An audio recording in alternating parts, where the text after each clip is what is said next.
अभी अभी मंगोलिया के प्रेसिडेंट ने 70th anniversary of India Mongolia diplomatic relations को सेलिब्रेट करने के लिए विजिट किया इंडिया में।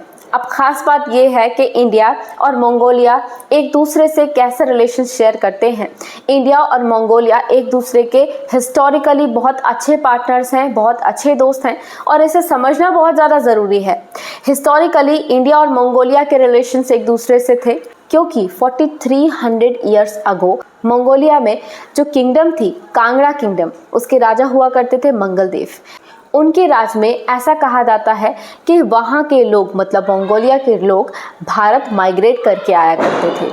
ऐसा कहा जाता है पर इसका पुख्ता सबूत यानी परफेक्ट एविडेंस नहीं है। पर ऐसा भी कहा जाता है कि जब हुनु स्टेट थी और ग्रेट मंगोलियन एम्पायर थी, इस समय पर जो बुद्धिस्ट मॉन्क्स हैं और इंडियन ट्रेडर्स हैं वो मंगोलिया विजिट किया करते थे। ऐसा कहा जाता है जो लामा एक बुद्धिस्ट मॉन्क हैं, नरेंद्र यश, उदयना एम्पायर से उन्होंने मंगोलिया के नीरुन स्टेट में विजिट किया था। तो ये एक तरह का हिस्टोरिकल रिकॉर्ड है जो ये बताता है कि कितने करीब हुआ करते थे इंडिया और मंगोलिया एक दूसरे से।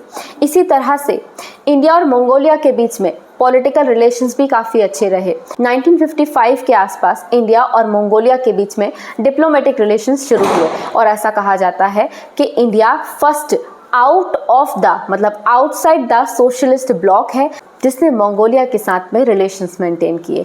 इवन इंडिया मंगोलिया की मेंबरशिप यूनाइटेड नेशंस में और नॉन अलाइनमेंट मूवमेंट में सपोर्ट करता है। दोनों ही देशों के बीच में डिफेंस रिलेशंस भी बहुत अच्छे हैं एक दूसरे से।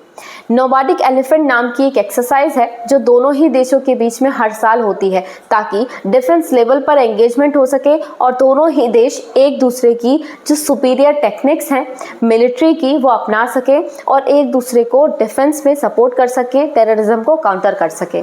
इसी तरह से इंडिया और मंगोलिया के कल्चरल रिलेशन भी एक दूसरे से काफ़ी अच्छे रहे हैं। इंडिया और मंगोलिया के बीच में एक कल्चरल एग्रीमेंट हुआ था और उस कल्चरल एग्रीमेंट के तहत कल्चरल एक्सचेंज प्रोग्राम लॉन्च किया गया था ताकि इंडिया और मंगोलिया अपने कल्चर को आगे बढ़ा सके और साथ में एक कल्चरल पार्टनरशिप शेयर कर सके, क्योंकि कल्चरल पार्टनरशिप भी एक बहुत इंपॉर्टेंट फ्रंट होता है सॉफ्ट डिप्लोमेसी के लिए। इसी तरह से इंडिया और मंगोलिया के बीच में इकोनॉमिक पार्टनरशिप भी बहुत अच्छी है। मिलियंस ऑफ डॉलर्स में इंडिया और मंगोलिया के बीच में ट्रेड होता है। इंडिया काफ़ी सारी चीज़ें मंगोलिया को एक्सपोर्ट करता है और इंडिया ने ह्यूमैनिटेरियन असिस्टेंस भी मंगोलिया को प्रोवाइड किया है। इंडिया बहुत सारे देशों को ह्यूमैनिटेरियन असिस्टेंस प्रोवाइड करता है और इसी के तहत इंडिया ने मंगोलिया को भी यही असिस्टेंस प्रोवाइड किया।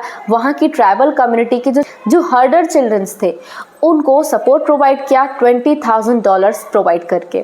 तो इस तरह से इंडिया और मंगोलिया एक दूसरे के बहुत अच्छे दोस्त हैं, बहुत अच्छे स्ट्रैटेजिक पार्टनर्स हैं और अगर कोशिश हो तो ये पार्टनरशिप और ज़्यादा स्ट्रॉन्ग हो सकती है सो दैट दोनों ही देश एक बहुत अच्छी सॉफ्ट डिप्लोमेसी शेयर कर सकें।